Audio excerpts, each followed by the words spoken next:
ജനങ്ങളുടെ വിശ്വാസതക്കോ C P എമ്മിൻ്റെയോ ഇടതുപക്ഷ മുന്നണിയുടെയോ ബഹുജന സ്വാധീനത്തിനോ കേരളത്തിൽ ഒരു ക്ഷതവും ഉണ്ടായിട്ടില്ല. ദേശീയ രാഷ്ട്രീയത്തെ അടിസ്ഥാനപ്പെടുത്തിക്കൊണ്ട് ജനങ്ങളിൽ ഉണ്ടായിട്ടുള്ളൊരു പ്രതികരണമാണ് ഇവിടെ യു ഡി എഫിന് സീറ്റ് കൂടുതൽ നേടാൻ കഴിഞ്ഞിട്ടുള്ളത്. അതൊരു താൽക്കാലികമായിട്ടുള്ളൊരു പ്രതിഭാസം മാത്രമാണ്. ഇടതുപക്ഷ ജനാധിപത്യ മുന്നണി സുശക്തമാണ്.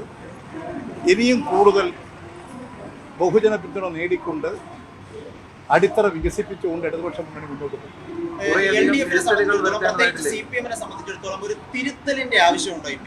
അത് വേറൊരു വിഷയമാണ്. ഇത് തെരഞ്ഞെടുപ്പിന്റെ വിജയത്തിന്റെ പ്രശ്നമാണ്. എല്ലാ പാർട്ടികൾക്കും പൊതു പ്രശ്നങ്ങളെ അടിസ്ഥാനപ്പെടുത്തി എടുത്തുകൊണ്ടിരിക്കുന്ന നിലപാടിൽ പ്രശ്നം സംഭവിച്ചാൽ സ്വാഭാവികമാണ് പരിശോധനയും തിരുത്തലുമെന്ന നടപടിക്രമം. ഇടതുപക്ഷ ജനാധിപത്യ മുന്നണിയും ഇത്തരം കാര്യങ്ങളെല്ലാം വിശദമായി പരിശോധിച്ച് ഏതെങ്കിലും തരത്തിലുള്ള പ്രശ്നങ്ങളോ മറ്റോ സംഭവിച്ചിട്ടുണ്ടെങ്കിൽ അത് പരിശോധിച്ച് തിരുത്തിക്കൊണ്ട് മുന്നോട്ട് പോകും. ഒന്നാം പിണറായി സർക്കാരിനുണ്ടായിരുന്ന ആ ഒരു ജനകീയ പിന്തുണ രണ്ടാം പിണറായി സർക്കാരിന് ഇല്ല എന്നുള്ള വലിയ ആക്ഷേപം സർക്കാർ നേരിടുന്നുണ്ട്. അതിനിടയിൽ വന്ന ഉപതെരഞ്ഞെടുപ്പിലടക്കം തിരിച്ചടി ഉണ്ടായിട്ടുണ്ട്. ഇത് കേരളത്തിലെ ഗവൺമെന്റിനെ അടിസ്ഥാനപ്പെടുത്തിക്കൊണ്ട് നടന്ന തെരഞ്ഞെടുപ്പല്ല. ഇന്ത്യയിൽ BJP ഭരണം അവസാനിപ്പിക്കാനുള്ള ജനകീയമായ ചിന്തയാണ്.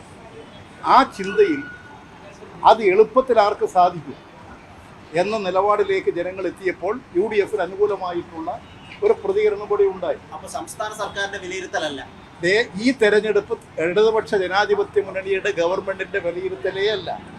എന്നാൽ ഗവൺമെന്റ് ഈ സാഹചര്യത്തിൽ കൂടുതൽ പരിശോധനകളും അതുപോലെ തന്നെ നടപടികൾ സ്വീകരിച്ചുകൊണ്ട് കൂടുതൽ ബഹുജന പിന്തുണ ആർജിച്ചുകൊണ്ട് മുന്നോട്ട് പോകാനുള്ള നടപടി സ്വീകരിക്കും.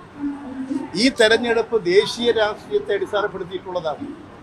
ഇത് കേരളത്തിലെ ഗവൺമെന്റിന്റെ ഭരണ പ്രശ്നങ്ങളെ അടിസ്ഥാനപ്പെടുത്തിയിട്ടുള്ളതല്ല. ഇടതുപക്ഷ ജനാധിപത്യ മുന്നണിയുടെയും CPM-ന്റെയും അടിത്തറ ശക്തമാണ്. കൂടുതൽ കരുത്തോടുകൂടി മുന്നോട്ട് പോകും. ഈ അടിത്തറ ശക്തമാണെന്ന് പറയുമ്പോഴും പാർട്ടിയുടെ ശക്തി കേന്ദ്രങ്ങളിലടക്കം വോട്ട് കുറയുന്ന അല്ലെങ്കിൽ UDF വോട്ട് കൂടുന്ന അതൊന്നും അടിത്തറയെ ബാധിച്ച വിഷയമേ അല്ല. അതെല്ലാം ഈ പൊതു പ്രതികരണത്തിന്റെ ഭാഗമായിട്ടാണ്. കമ്മ്യൂണിസ്റ്റ് പാർട്ടിയും മാർക്സിസ്റ്റിന്റെ ബഹുജന സ്വാധീനത്തെ ഒന്നും ബാധിക്കുന്ന വിഷയമല്ലത്. ഇത് രാജ്യത്ത് BJP-യുടെ ആപത്തിനെതിരായിട്ടുള്ള പൊതുചിന്തയാണ്. ആ ചിന്തയിൽ CPM-ന് ഇടതുപക്ഷ മുന്നണിക്ക് വോട്ട് ചെയ്യുന്നതാണോ കൂടുതൽ ഗുണം? അതല്ല, ഇന്ത്യയിൽ UDF-ന് അല്ലെങ്കിൽ ഇവിടെ പ്രത്യേകിച്ച് കോൺഗ്രസ് ആണ് ദേശീയ രാഷ്ട്രീയത്തിൽ വരുന്നത്. ഈ ഇന്ത്യ സഖ്യത്തിൽ എല്ലാ പാർട്ടികളുമുണ്ട്.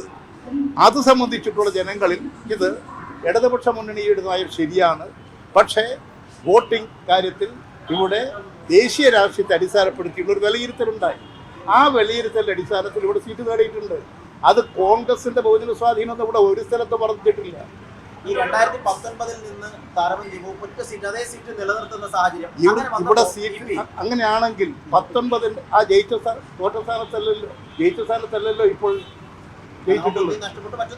പല സ്ഥലത്തും പലതരത്തിലുള്ള പ്രശ്നങ്ങളാണ്. ഇത് അന്നത്തെ ദേശീയ രാഷ്ട്രീയത്തിന്റെ പൊതു സാഹചര്യം തന്നെയാണ് ഇവിടെ ഇപ്പോൾ ഉണ്ടായിട്ടുള്ളത്. LDF-ന് തിരിച്ചടിയല്ലത്. LDF-ന് നയം BJP അധികാരത്തിന് പുറത്താക്കുക എന്നുള്ളതാണ് ഈ തെരഞ്ഞെടുപ്പിന്റെ ലക്ഷ്യം. ആ ലക്ഷ്യത്തിന് അനുകൂലമായിട്ടുള്ള പൊതുവിധിയാണ് കേരളത്തിലുണ്ടായത്. അത് ഇടതുപക്ഷത്തിന് ചെയ്യുന്നതിനേക്കാളും കൂടുതൽ ഈ ഇടതുപക്ഷ മുന്നണി മുന്നോട്ട് വെച്ച രാഷ്ട്രീയ നയം വിജയിപ്പിക്കാൻ ഇപ്പോൾ UDF അല്ലെങ്കിൽ കോൺഗ്രസിനെ ദേശീയ രാഷ്ട്രീയത്തിൽ അവരാണ് മുമ്പിലുള്ളത്.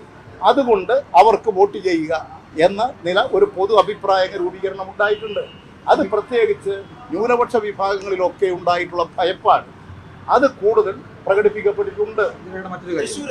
തൃശ്ശൂരിൽ BJP ജയിക്കുന്നു. അതുപോലെ 11 മണ്ഡലങ്ങളിൽ തൃശ്ശൂർ കോൺഗ്രസിന്റെ വോട്ട് മുഴുവൻ BJP-ക്ക് പോയി. തൃശ്ശൂർ മാത്രമല്ല, തൃശ്ശൂരിൽ BJP ജയിക്കുന്നു. അതുപോലെ 11 നിയമസഭാ മണ്ഡലങ്ങളടക്കം BJP രണ്ടാം സ്ഥാനത്ത് വരുന്ന സാഹചര്യം ഉണ്ടായിട്ടുണ്ട്.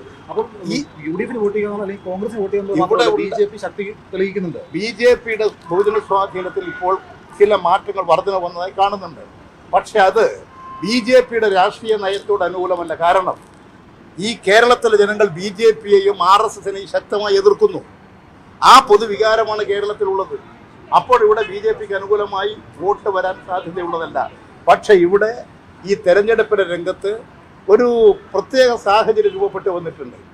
ആ സാഹചര്യം എന്തുകൊണ്ട് വന്നു എന്നുള്ളതാണ് BJP-ക്ക് എന്തുകൊണ്ട് ഈ ദേശീയ രാഷ്ട്രീയത്തിൽ കേരളത്തിലെ ജനതയാകെ ചിന്തിക്കുന്നതിന് വ്യത്യസ്തമായി ചില മണ്ഡലങ്ങളിൽ വോട്ട് കൂടി എന്ന കാര്യം പ്രത്യേകമായി പരിശോധിച്ച് ആവശ്യമായിട്ടുള്ള നടപടികൾ എല്ലാ പാർട്ടികളും ഇടതുപക്ഷ ജനാധിപത്യ മുന്നണിയിലെ എല്ലാ പാർട്ടികളും പൊതുവായി സ്വീകരിക്കും. ഇത് രാജ്യസഭാ സീറ്റാണ് ഒരു പ്രധാനപ്പെട്ട കാര്യം. ഇപ്പോൾ RJD അടക്കം രാജ്യസഭാ സീറ്റിന് അവകാശം ഉന്നയിച്ചിട്ടുണ്ട്. കേരള അല്ല, ഇത് തീർന്നോ?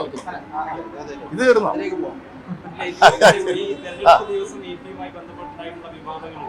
അത് നിങ്ങൾ പോയി വേറെ പണി നോക്കി. ഇത് കുറെ കാലം അതിൻ്റെ കൊണ്ട് നടക്കും. അത് ചിലരുടെ കേരള കൗമുദി എന്ന് പറയുന്നത്, നിങ്ങൾ കേരള കൗമുദിക്കാരാണോ? അവർക്ക് എന്തോ അവിടെ ആരോ ഒരാൾ ഇരിക്കുന്നുണ്ട് എനിക്കെതിരായി വാർത്ത എഴുതാൻ. അവർ ചെയ്തുകൊണ്ടിരിക്കുന്ന ഒരു പണി നിങ്ങൾ ഇതിനെ എല്ലാ മാധ്യമക്കാരും അത് അവർ നോക്കിക്കോട്ടെ. രാഷ്ട്രീയമായ കാര്യങ്ങൾ ചോദിക്കും. ഈ ചോദ്യത്തിൽ ഞാനല്ല, എന്തിനാ ചോദിക്കുക? നിങ്ങൾ തന്നെ എന്തിനാ എന്താ ഇപ്പോഴത്തെ പ്രസക്തി? ഈ ചോദ്യത്തിന്റെ പ്രസക്തി എന്താ? അപ്പൊ ഒരു പ്രതികരണമില്ല. ഒരു പ്രതികരണം അങ്ങനെയാണെങ്കിൽ ഇങ്ങനെയല്ലല്ലോ വിധി വരിക. പിന്നെ എന്തിനാ അതിന്റെ പ്രസക്തി ഉള്ളത്? രാജ്യസഭാ സീറ്റിൽ അടക്കം ഉണ്ടായിട്ടുള്ള ഇപ്പോഴത്തെ ഒരു പ്രതിസന്ധി. കാരണം കേരള കോൺഗ്രസ് സീറ്റ് ചോദിക്കുന്നുണ്ട്, RJD ചോദിക്കുന്നു, NCP ആവശ്യപ്പെടുന്നു. ആവശ്യപ്പെടുന്നതിലും ചോദിക്കുന്നതിലും ഒന്നും ഒരു തെറ്റുമില്ല. എല്ലാ രാഷ്ട്രീയ പാർട്ടികളും അവരവരുടെ പാർട്ടിയുടെ നില മെച്ചപ്പെടുത്താൻ, സ്ഥാനമാനങ്ങൾ വർദ്ധിപ്പിക്കാൻ, അതുവഴി സ്വാധീനം വർദ്ധിപ്പിക്കാൻ എല്ലാ പാർട്ടികളും പരിശ്രമിക്കും. അതിൻ്റെ ഭാഗമായിട്ട് എല്ലാ ഘടക പാർട്ടികൾക്കും ഇത്തരം ആവശ്യങ്ങൾ ഉന്നയിക്കാം. ആവശ്യങ്ങൾ ഉന്നയിക്കുന്നതിലൊന്നും ഒരു തെറ്റുമില്ല. പക്ഷേ എല്ലാ കാര്യങ്ങളും ഞങ്ങൾ എല്ലാവരും കൂടിയിരുന്ന് ആലോചിച്ച് ഒരു പൊതുവായിട്ടുള്ള തീരുമാനം ഐക്യകണ്ഠേന അംഗീകരിക്കും. ഒരു പ്രതിസന്ധിയും ഞങ്ങളുടെ മുമ്പിലില്ല. കാരണം ഇതൊക്കെ ഈ രാഷ്ട്രീയ പ്രശ്നങ്ങളെ കുറിച്ചൊക്കെ ഞങ്ങൾക്കെല്ലാം നല്ല ധാരണയുണ്ട്. എങ്ങനെയാണ് ഇപ്പോൾ UDF 18 സീറ്റ് കിട്ടിയത്, എങ്ങനെയാണ് പിന്നെ കേരളത്തിൽ ദേശീയ അടിസ്ഥാനത്തിൽ BJP ദുർബലപ്പെടുമ്പോൾ ഇവിടെ എന്തുകൊണ്ട് അവർക്ക് ചില മണ്ഡലത്തിൽ വോട്ട് വർദ്ധിച്ചു, ഈ കാര്യങ്ങളെക്കുറിച്ചൊക്കെ പൊതുവായൊരു അഭിപ്രായങ്ങൾ എല്ലാ പാർട്ടികൾക്കുമുണ്ട്. ഞങ്ങളത് കൂടുതൽ പരിശോധിച്ച് ഞങ്ങളുടെ ഭാഗത്ത് അതിൽ എന്തെങ്കിലും കുറവുകൾ ഉണ്ടോ എന്ന് പരിശോധിച്ച് കുറവുകൾ ഉണ്ടെങ്കിൽ തിരുത്താനുള്ള സീറ്റുമായി ബന്ധപ്പെട്ടെ കേരള കോൺഗ്രസ് അവർ പരസ്യമായി തന്നെ പറയുന്നു തങ്ങൾക്ക് സീറ്റ് കിട്ടാതെ പറ്റില്ല. അതിൽ അവർ പറയുന്ന ഞാൻ പറഞ്ഞു ന്യായം എന്ന് പറയുന്നത് അവർക്ക് പാർലമെന്റിൽ ഒരു പ്രാതിനിധ്യമില്ല. CPI ആണെങ്കിൽ 4 സീറ്റും തോറ്റു. ഇത് എങ്ങനെ പരിഹരിക്കാനാണ് CPM ഒരു വിട്ടുവീഴ്ചയ്ക്ക് തയ്യാറാണ്? എങ്ങനെ പരിഹരിക്കാൻ കഴിയും എന്നുള്ളത് നിങ്ങൾ കാത്തിരിക്കും. അപ്പോൾ ഞങ്ങൾ നിലപാട് സ്വീകരിക്കും. അപ്പോൾ മനസ്സിലാക്കാം. അത് സാധാരണഗതിയിൽ അതൊക്കെ ഞങ്ങളുടെ മുമ്പിൽ അതൊന്നും വലിയൊരു പ്രശ്നമേ അല്ല. ഞങ്ങളുടെ മുമ്പിൽ സ്വാഭാവികമായും അദ്ദേഹം പാർലമെന്റിലേക്ക് പോയാൽ ഇവിടെ സ്വാഭാവികമായിട്ടും അദ്ദേഹം മന്ത്രിസ്ഥാനം ഒഴിയേണ്ടി വരും. അങ്ങനെ ഒഴിഞ്ഞാൽ വരെന്താ ഇവിടെ പ്രശ്നം? ഒരു മന്ത്രിയെ വരും, തീർച്ചയായും അതിന് പകരം ഒരു മന്ത്രി വരും. അത് സ്വാഭാവികമായി അതെല്ലാം ഞങ്ങളെല്ലാം ആലോചിച്ച് തീരുമാനിക്കേണ്ടതല്ലേ. ഞങ്ങൾ ഇത്തരം ഒരു കാര്യങ്ങൾ ഇതുവരെ ചർച്ച ചെയ്തിട്ടില്ല. ഇപ്പൊ നമ്മുടെ മുമ്പിൽ ഇതുവരെ ഉണ്ടായത് ദേശീയ രാഷ്ട്രീയത്തെ ബാധിക്കുന്ന തെരഞ്ഞെടുപ്പാണ്.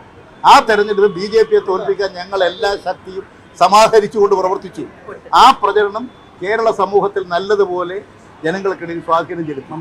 അതിന്റെ ഫലം പക്ഷേ ഞങ്ങൾക്കല്ല ലഭിച്ചത്. അതിന്റെ ഫലം ലഭിച്ചത് UDF-നാണ്, അല്ലെങ്കിൽ കോൺഗ്രസിനാണ്. പ്രതിപക്ഷ നേതാവിന്റെ ഒരു ആരോപണം അതുകൂടി പറഞ്ഞ് അവസാനിപ്പിക്കാം. അല്ല, അവസാനിപ്പിക്കണമെന്നില്ല, തുടരാം. തൃശ്ശൂരിൽ സംഭവിച്ചത് CPM-ന്റെ വോട്ടുകൾ, ഇടത് വോട്ടുകൾ BJPക്ക് പോയി. അവർ പറയുന്നതാണ് BJPക്ക് പോയി. അതിന് കാരണം ജാവ്ദേക്കർ BP തമ്മിൽ ഒരു ധാരണയുണ്ടാക്കി. പല കേസുകളും കരുവന്നൂർ അടക്കമുള്ള കേസുകളിലൊന്ന് ചവിട്ടാൻ വേണ്ടി ഒരു ധാരണ ഉണ്ടാക്കിയതിന്റെ ഫലമാണ് എന്നാണ് അവർ ആരോപിക്കുന്നത്. അങ്ങനെ ജാവ്ദേക്കർ കുഞ്ഞാലിക്കുട്ടിയെ കണ്ടിട്ടില്ല. പിന്നെ നമ്മുടെ രമേശ് ചെന്നിത്തലയെ കണ്ടിട്ടില്ലേ? അദ്ദേഹം കാണാത്ത നേതാക്കൾ ആരായിരുന്നു ഇവിടെ? അതെന്താ നിങ്ങൾക്ക് മറന്നു പോകുന്നത്? നിങ്ങൾ കുഞ്ഞാലിക്കുട്ടിയോടും രമേശ് ചെന്നിത്തലയോടും പോയി ചോദിക്കും. അതിനുശേഷം വന്ന് എന്നോട് ചോദിക്കും. അപ്പോൾ ഞാൻ പറയാം.